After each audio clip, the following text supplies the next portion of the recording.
نحمدہ و نصلی و نسلم علی رسولہ الکریم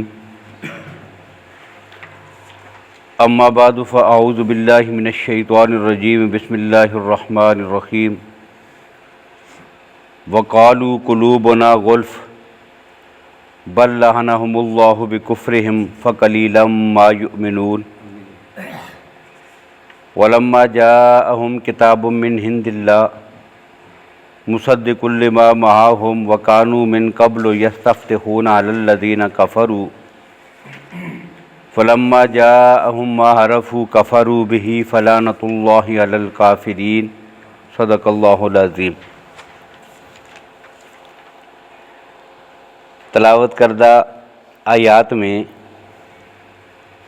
یہود کی ایک اور خباثت کا ذکر ہے کہ وہ اپنی زبان سے یہ کہتے تھے کہ ہمارے جو دل ہیں ان پر غلاف چڑھے ہوئے ہیں۔ وقالوا قلوبنا غلف، اور وہ کہتے تھے کہ ہمارے دل غلافوں میں ہیں، پردے میں ہیں۔ اب یہ دل غلافوں میں ہیں، اسے کیا مراد ہے ان کی؟ تو وہ یہ کہتے تھے کہ ہمارے دلوں کے اوپر پردہ ہے، ان کے اوپر غلاف چڑھا ہوا ہے۔ اب مفسرین نے یہاں پر اس جملے کو دو توجیحات اس کی ذکر کی ہیں کہ یہ جملہ کہنے سے ان کی مراد کیا ہوتی تھی۔ ایک مراد ان کی یہ تھی کہ یہ ان کی طرف سے ایک عذر تھا بیہودہ قسم کا، نکمہ قسم کا جو بہانہ ہوتا ہے، اس طرح کا ایک مزاحیہ قسم کا ان کی طرف سے عذر تھا جس کو عذر لنگ کہتے ہیں۔ کیا کہتے تھے؟ ٹھیک ہے، آپ جو بات کہہ رہے ہیں بالکل ٹھیک ہے۔ حضور صلی اللہ علیہ وسلم کے سامنے اور صحابہ کرام کے سامنے یہ کیا منافق کہتے تھے یہودی کہ آپ جو کہتے ہیں یہ بالکل ٹھیک ہے، آپ کی باتیں بھی اچھی ہیں، لیکن اصل مسئلہ یہ ہے کہ دلوں کا اختیار تو رب کے پاس ہے۔ اب پتہ نہیں کیا وجہ ہے کہ آپ کی جو باتیں ہیں نا وہ ہمارے دلوں پر اترتی ہی نہیں ہیں، ان دل پہ لگتی نہیں ہیں، دل مانتا نہیں ہے۔ اب ہم کیا کر سکتے ہیں؟ دلوں پر تو رب العالمین کا قبضہ ہے، جب وہ چاہے گا تو مان لیں گے، نہیں چاہے گا تو نہیں مانیں گے، اس میں ہمارا کیا قصور ہے؟ یہ اس قسم کا بیہودہ قسم کا ایک عذر تھا، اس بنیاد پر انہوں نے یہ جملہ کہا۔ اور دوسری توجیہ مفسرین نے یہ لکھی ہے کہ وہ یہ کہتے تھے قلوبنا غلفن، ہم اپنے مذہب پر اتنے پکے ہیں کہ ساری دنیا بھی اگر لگی رہے تو کوئی آدمی ہمیں ورغلا کر اپنے مذہب پر نہیں لا سکتا، ہمارے دلوں پہ اللہ نے غلاف چڑھا دی ہیں۔ گویا کہ نعوذ باللہ وہ نبی اکرم صلی اللہ علیہ وسلم کی دعوت، قرآن پاک کی تعلیمات اور احکامات، اس چیز کو بالکل باطل سمجھتے تھے اور اپنے آپ کو حق پر سمجھتے تھے، اتنے پکے تھے، کہتے تھے کہ جو کچھ مرضی ہے کوئی ہمیں سمجھاتا رہے، ہمارے دلوں پہ غلاف چڑھے ہوئے ہیں، ہم کسی اور کی باتیں اپنے مذہب کے مقابلے میں ماننے کے لیے تیار نہیں ہیں۔ تو یہ جملہ وہ تکبر کے طور پر اپنے مذہب پر یہ ہوتے ہوئے وہ تکبرانہ طور پر کہتے تھے، اور اکثر مفسرین نے یہی بات لکھی ہے کہ یہ جملہ ان کا تکبر پر مبنی تھا، صرف عذر ہی نہیں تھا بلکہ تکبر پر مبنی تھا۔ اسی وجہ سے اگلے جملے میں رب العالمین نے فرمایا بل لعنہم اللہ بکفرہم، بلکہ اللہ نے ان کے کفر کی وجہ سے ان پر لعنت کی ہے۔ اور حقیقت یہ ہے کہ جب ایک آدمی گناہ پر کمر بستہ ہو جاتا ہے، حق بات کو تسلیم نہیں کرتا، معجزات کو دیکھ کر بھی ان کو ماننے سے انکار کر دیتا ہے، انبیاء علیہم السلام کی دعوت کو بھی ٹھکرا دیتا ہے، سرکشی پہ اتر آتا ہے، دنیا کی زندگی کو آخرت کی زندگی پہ ترجیح دیتا ہے، یہ جتنی خرابیاں ہیں جب ان پہ اتر آتا ہے تو پھر اس پر رب العالمین کی یہ پھٹکار پڑتی ہے کہ وہ اس کے دل پہ رب جو ہے وہ مور لگا دیتے ہیں، اور اس کے باوجود وہ سمجھتا کیا ہے؟ کہتا یہ ہے کہ بس میرے ساتھ جو ہو رہا ہے یہ بہت اچھا ہو رہا ہے، اس کو وہ انعام سمجھتا ہے، یعنی جو چیز اس کو سزا کے طور پہ ملی ہے۔ اب یہ ان کی جو کیفیت تھی نا دلوں کی، ختم اللہ علی قلوبہم، اللہ نے مور لگا دی، ہدایت ان کے دلوں پر اثر ہی نہیں کرتی، بات ان کے دلوں میں اترتی ہی نہیں۔ یہ تو اللہ کی پھٹکار تھی، ان پر عذاب تھا، یہ ایک لعنت تھی۔ لیکن یہ کیسے لوگ تھے کہ جو چیز ان کے لیے بطور عذاب ان پہ مسلط کی گئی ہے اسی کو وہ اپنے لیے باعث فخر سمجھ رہے ہیں، اور فخریہ طور پہ کہتے ہیں جی ہمارے دلوں پر تو کسی کی بات کا اثر ہی نہیں ہوتا، قلوبنا غلفون، ہمارے دل جو ہے وہ غلافوں پردوں میں ہیں، ہمیں کسی کی کوئی پرواہ نہیں ہے۔ تو یہ تکبر کے طور پر اللہ کی طرف سے جو عذاب اور پھٹکار ہے اس کو اپنے لیے وہ بہت بڑا انعام سمجھ رہے ہیں۔ کیسے کہ جس طرح ہندوستان کے ایک آدمی کا واقعہ کسی نے لکھا ہوا تھا ہمارے کتب میں بزرگان دین نے، اسلاف نے ایک واقعہ لکھا ایک شخص کا کہ ایک آدمی تھا اور دیہاتی آدمی ہے۔ اب وہ دیہاتی آدمی شہر کی طرف گیا پہلی بار۔ اب شہر میں جب پہنچا نا تو اس نے بازار کا ماحول دیکھا، یہ کھانے کی چیزیں ہیں، یہ فلاں دکانوں میں رکھی ہوئی ہیں۔ ایک آدمی ہے، اس نے اپنے سامنے بڑا سا ایک تھار رکھا ہوا ہے، اس میں حلوہ اور کھانے کی چیزیں پڑی ہوئی ہیں، پاس بیٹھا ہوا ہے، ظاہر بیچنے کے لیے بیٹھا ہے۔ اب یہ قریب جا کے اس کو غور سے دیکھتا ہے، یہ حلوہ جو ہے اس کے سامنے رکھا ہے، کھانے کی چیزیں مٹھائیاں اس کے سامنے پاس رکھی ہوئی، کھاتا کیوں نہیں ہے؟ اب اس کو تو نہیں پتہ یہ بیچنے کے لیے، یہ خود نہیں کھاتا تو بیٹھا ہوا ہے۔ اب یہ وہ دیکھ رہا ہے، کھاتا نہیں ہے، پھر اس کے ہاتھ میں جو ڈنڈا تھا نا وہ اس کی آنکھوں کے قریب کر کے چیک کرتا ہے کہ اس کو نظر بھی آتا ہے کہ نہیں۔ پھر اگر نظر آ رہا ہوتا تو کھانے کی چیزیں سامنے رکھی ہوئی ہیں، اٹھا کے کھائے ان کو، لیکن نہیں کھا رہا۔ لگتا یہ ہے کہ شاید اس کو نظر ہی نہ آ رہا ہو، ویسے بیٹھا ہوا ہو۔ اب ڈنڈا اس کی آنکھوں کے آگے پھیرا۔ اب جب اس نے کہا کہ بھئی کیا کر رہے ہو؟ اس نے کہا میں تجھے چیک کر رہا ہوں کہ تیری نظر تو ٹھیک ہے۔ اس نے کہا نہیں، نظر تو میری بالکل ٹھیک ہے۔ تو اس نے کہا پھر کھاتے کیوں نہیں ہو؟ تو اس نے کہا کہ یہ اصل میں نہیں کھاتا، اگر میں کھاؤں گا نا تو میرا بہت بڑا نقصان ہو جائے گا، ذرا پھر پیسے کہاں سے گھر کو لے کے جاؤں گا۔ اب اس نے کہا کہ اگر حلوہ کھانے سے نقصان ہوتا ہے نا تو چلو میں کھاتا ہوں۔ اب اس نے کھانا شروع کیا تو خوب جو ہے وہ پیٹ بھر کے جتنا وہ کھا سکتا تھا اتنا وہ کھایا اور پھر چلتا بنا۔ اب جب وہ جانے لگا تو اس نے کہا بھائی پیسے تو دے کے جاؤ۔ اس نے کہا پیسے کس بات کے؟ اس نے کہا یہ جو کھایا جو ہے۔ اس نے کہا تو جو کہتا تھا نقصان ہوتا ہے، تو جب ہوگا نقصان تو دیکھ لیا جائے گا۔ اب ان کا جھگڑا شروع ہوا اور پھر اس کو پولیس کے حوالے کیا۔ اب جب اس کو پولیس پکڑ کے لے گئی تو اس کو سزا کیا سنائی گئی؟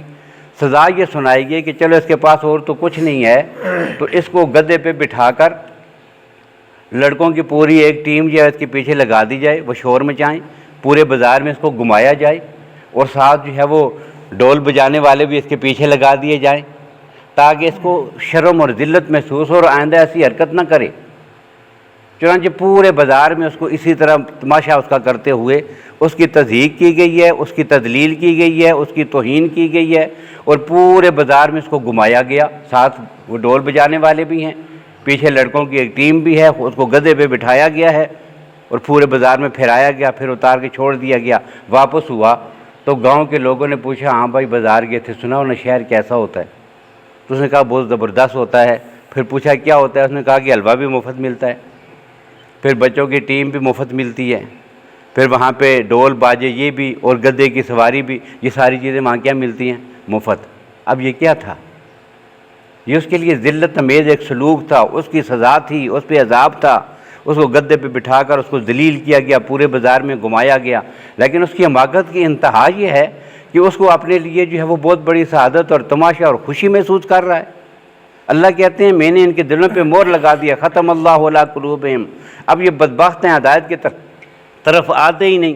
لیکن بدبختی کی انسان کی انتہا یہ ہوتی ہے کہ اتنے گناہوں میں مبتلا ہونے کے باوجود وہ سمجھتا کیا ہے کہ بھئی میرے جیسا تو کوئی نہیں، ہم تو اپنے مذہب میں اتنے پکے ہیں کہ دنیا کی ساری طاقت بھی لگ جائے نا تو ہم واپس نہیں ہوتے۔ دیکھو جی اگر سچی بات ہوتی ہے، اس دین میں کوئی صداقت ہوتی، حقانیت ہوتی تو ہمارا دل اس کو تسلیم کرتا نا۔ ہم جو نہیں مان رہے، ہم جو پکے ہو گئے ہیں اپنے مذہب پر، تو اس کی مسئلہ یہ ہے کہ ہم ہدایت پر ہیں اور یہ اس کو وہ اپنے لیے خوشی اور فخر کا ذریعہ بتانے لگتے ہیں۔ تو یہ انسان کی گمراہی اور ضلالت کی انتہا ہوتی ہے۔ اللہ نے فرمایا وہ انتہا کو پہنچے ہوئے تھے، اور یہ کیوں تھا؟ بل لعنہم اللہ بکفرہم، ان کے کفر کی وجہ سے اللہ نے ان پہ پھٹکار اور لعنت مسلط کر دی ہے، وہ اللہ کے غضب کے مستحق بنی ہیں۔ فقلیلا ما یؤمنون، بہت کم وہ ایمان لاتے ہیں۔ اب یہ جو قلیلاً ہے نا، یہ اصل میں صفت ہے ان کے ایمان کی، ان کے افراد کی صفت نہیں ہے۔ فقلیلا ما یؤمنون کا یہ معنی نہیں ہے کہ تھوڑے سے آدمی ایمان والے ہیں باقی نہیں، یہ معنی نہیں ہے، بلکہ مفسرین نے معنی کیا کیا؟ تو معنی یہ ہے فقلیلا ما یؤمنون، ان کے اندر ایمان بالکل تھوڑا سا ہے۔ اب جس کو ان کو ایمان کا آ گیا نا، یہ بھی اصل میں کیا تھا کہ چند باتوں کا وہ اقرار کرتے تھے۔ یہود چند باتوں کا اقرار کرتے تھے کہ نبوت ایک سلسلہ ہے، اللہ کی طرف سے وحی آتی ہے، آخرت ہے، یہ چیزیں وہ مانتے تھے۔ لیکن چونکہ نبی اکرم صلی اللہ علیہ وسلم کی نبوت رسالت کا انکار کیا اور اپنی جو ان پہ شریعت نازل ہوئی تھی اس کا انکار کیا، اس کا مذاق اڑایا، تمسخر کیا، اب ان کا ماننا نہ ماننا یہ کیا ہے؟ یہ برابر ہے۔ اور یہ چند چیزوں پر ایمان ہو اور باقی کا انکار کر دے تو اس کو جو ہے قرآن پاک نے پھر ان کا کفر ہی قرار دیا ہے۔ اب اس سے مسئلہ کیا معلوم ہوا؟ مسئلہ یہ معلوم ہوا کہ ایمان ایک جو ہے وہ صحت کا نام ہے۔ ایمان سے مراد کیا ہوتی ہے؟ ایمان صحت کا نام ہے، اور کفر جو ہے وہ ایک بیماری ہے۔ ایمان صفائی اور نظافت کا نام ہے، اور کفر جو ہے وہ ایک غلاظت اور گند ہے۔ اب جو ہے وہ صحت یاب ہونے کے لیے کیا ہوگا؟ صحت یاب ہونے کے لیے یہ بات ضروری ہے کہ آدمی کو کوئی بیماری نہ ہو، یعنی ساری بیماریوں سے پاک ہونا یہ صحت یاب ہونے والے کی نشانی ہے۔ کیا کہتے ہیں؟ یہ ٹھیک آدمی ہے جی، یہ شفا یاب ہے، یہ ٹھیک ہے، یہ صحت مند ہے۔ کیوں؟ اسے کوئی بیماری نہیں ہے۔ اور ایک آدمی کو کینسر بھی ہو، اس کو مضر بیماریاں بھی لگی ہوئی ہوں، آپ کہیں جی نہیں ابھی اس کو بیماری نہیں ہے۔ کیوں؟ اس لیے کہ آج اس کو بخار بھی نہیں ہے، آج اس کو زکام بھی نہیں ہے، آج ابھی تو اس کو فالج بھی نہیں ہوا۔ تو ساری بیماریاں ہونا یہ کفر کے لیے ضروری نہیں۔ اسی طرح جو ہے وہ ساری بیماریاں ہونا یہ بیمار ہونے کے لیے ضروری نہیں۔ کفر کے لیے یہ ضروری نہیں کہ ساری چیزوں کا انکار کرے، بلکہ ضروریات دین میں سے جو آدمی کسی ایک چیز کا بھی انکار کرتا ہے نا تو وہ کفر میں داخل ہو جاتا ہے۔ تو کہا کہ قلیلا ما یؤمنون، تھوڑی سی چیزوں پر ایمان کا اظہار تو کرتے تھے کہ ان کو مانتے ہیں، لیکن اصل جو ماننے کی باتیں ساری وہ نہیں مانتے تھے۔ اس وجہ سے قرآن پاک میں ان کو کافر کہا گیا۔ اب جو ہے آگے ان کی پھر ایک خصلت کا ذکر کیا گیا، وَلَمَّا جَاءَهُمْ کِتَابٌ مِّنْ عِندِ اللَّهِ۔ اب ان کو تو بہت زیادہ ماننا چاہیے تھا۔ کیوں؟ ان کی کیفیت کیا ہے کہ جب اللہ کی کتاب ان کے پاس آ گئی، یہ جو یہودی تھے، ان یہودیوں کی کیفیت یہ تھی عرب کی دھرتی پر، مکہ مکرمہ میں، خیبر کے علاقے میں، مدینہ کے قریب اکثریت ان کی رہتی تھی، اور خیبر کے علاقے میں یہ بات تھے۔ ان دو علاقوں میں کثرت کے ساتھ یہ رہتے تھے، اور یہیں پر ان کی جو ہے وہ جنگیں اور لڑائیاں اور اختلاف اور دوسرے قبائل سے یہ ہوتی رہتے تھے، جیسا قبائل آپس میں جھگڑتے تھے۔ اب اس موقع پہ کیا ہوتا تھا؟ جب ان کو مار پڑتی، جب ان کو سزا ہوتی، جب ان کو شکست ہو جاتی، تکلیفیں اٹھاتے، اس وقت یہ دعا کرتے تھے، اور ساتھ ان کو کہتے بھی تھے۔ مشرکین مکہ کو، عرب کے لوگوں کو کیا کہتے تھے؟ ان کو کہتے تھے جی بھائی عنقریب آخری نبی دنیا میں آنے والے ہیں، ہماری کتابوں میں لکھا ہوا ہے، اور جب وہ نبی آئے گا نا، ہم اس نبی کا کلمہ پڑھ کر جو ہے وہ جب ایمان لے آئیں گے تو اللہ اس کو فتح عطا کریں گے، ہم اس کے ساتھ ہوں گے، اور پھر ہم مل کر تم کو ایسی سزا دیں گے نا تم یاد رکھو گے۔ اور ساتھ اللہ کے سامنے دعا بھی کرتے تھے کہ یا اللہ اس نبی آخری نبی کے وسیلے سے ہماری مدد کر، جب وہ آ جائے تو ہم اس کے ساتھ کھڑے ہوں اور پھر ان کو مزہ چکھا دیں۔ اب یہ ان کی کیفیت تھی، ان کے وسیلے اور واسطے سے وہ اللہ سے فتح اور مدد بھی مانگتے تھے۔ وَكَانُوا مِن قَبْلُ يَسْتَفْتِحُونَ عَلَى الَّذِينَ كَفَرُوا، اور وہ اس سے قبل کافروں کے خلاف اللہ سے اس نبی کے ذریعے اور وساطت سے، وسیلے سے فتح کی دعائیں مانگا کرتے تھے۔ اب پھر اچانک کیا ہوا؟ کچھ عرصہ گزرا، اللہ نے اپنے نبی صلی اللہ علیہ وسلم کو مبعوث فرمایا۔ اب کیا چاہیے تھا؟ ان کو سب کچھ پتہ ہے، وہ سب کچھ جانتے ہیں، ان کی کتابوں میں لکھا ہوا ہے، نبی اکرم صلی اللہ علیہ وسلم کے اوصاف لکھے ہوئے ہیں، اور ان کو پتہ بھی تھا۔ انہی پیشن گوئیوں کی بنیاد پر وہ اللہ کے نبی کو وسیلہ بنا کر دعائیں بھی مانگتے تھے اور فتح کی دعا کرتے تھے، اللہ ان کو فتح بھی دیا کرتا تھا۔ اب اتنا کچھ جاننے کے باوجود، اور کتنا جاننے کے باوجود، آگے چل کر اگلے پارے میں اللہ کی ذات کہتے ہیں کہ وہ آپ کو اس طرح جانتے تھے کما یعرفون ابناءہم، کہ جس طرح کوئی آدمی اپنی اولاد کو جانتا ہے، اس کی خطیت کا عادات کا پتہ ہوتا ہے، آسمانی کتابوں کی بنیاد پر وہ اتنا جانتے تھے۔ لیکن پھر کیا ہوا؟ فلما جاءہم ما عرفوا، جب وہ آگے ان کے پاس کہ جس کو وہ پہچانتے تھے، کفروا بہ، انہوں نے کفر کیا اور انکار کر دیا۔ اب پھر عجیب تماشا یہ چاہیے تو یہ تھا کہ سب سے زیادہ، اور توقع یہ تھی کہ جب ان کے سامنے نبی اکرم صلی اللہ علیہ وسلم کا اعلان نبوت آئے گا تو فوراً سب سے پہلے کلمہ پڑھنے والے کون لوگ ہوں گے؟ یہی ہوں گے جن کو پتہ ہے، یہود ہیں، ان کے علماء ہیں، ان کی کتابوں میں لکھا ہوا، بتانے والے، پڑھنے والے، لوگوں کو سنانے والے، ان کے واسطے سے دعائیں مانگنے والے اور وسیلے مانگنے والے، اللہ کی ذات سے فتح اور مدد مانگنے والے، یہی لوگ سب سے پہلے پہنچ کر حضور کا کلمہ پڑھیں گے۔ لیکن عجیب صورتحال یہ ہوئی کہ جیسے ہی اللہ کے نبی صلی اللہ علیہ وسلم نے اعلان نبوت فرمایا تو سب سے زیادہ مخالفت بھی انہی لوگوں نے پھر کی ہے۔ پھر اللہ کہتے ہیں اس وجہ سے کیا ہوا؟ فلعنۃ اللہ علی الکافرین، ان کافروں پر اللہ کی لعنت اور پھٹکار پڑی ہے، جس کی وجہ سے اللہ نے ان کو اس حد تک پہنچا دیا کہ ذلت اور رسوائی اور لعنت اور پھٹکار ان لوگوں کا مقدر بن گئی ہے۔ اب سوال یہ تھا کہ اتنا کچھ دیکھنے اور جاننے اور سمجھنے اور سننے کے باوجود چاہیے تو یہ تھا کہ ایمان لاتے، ایمان کیوں نہیں لائے ہیں؟ اب اس کا ذکر جو ہے وہ اگلی آیات میں اللہ کی ذات نے خود ہی اس کی وضاحت بھی کر دی کہ اصل بیماری کیا تھی کہ جس کی بنیاد پر انہوں نے نبی اکرم صلی اللہ علیہ وسلم کا کلمہ پڑھنے، آپ کا حمایتی بننے اور اسلام قبول کرنے سے انکار کیا اور سب سے بڑے مخالف بنے۔ تو یہ مخالفت کس بنیاد پر ہوئی ہے، اس بنیاد کو بھی قرآن پاک نے آگے ذکر کر دیا ہے، اس کی تشریح انشاءاللہ آئندہ آپ کے سامنے آئے گی۔ اب ایک دفعہ ان آیات کا ترجمہ پھر دیکھ لیں۔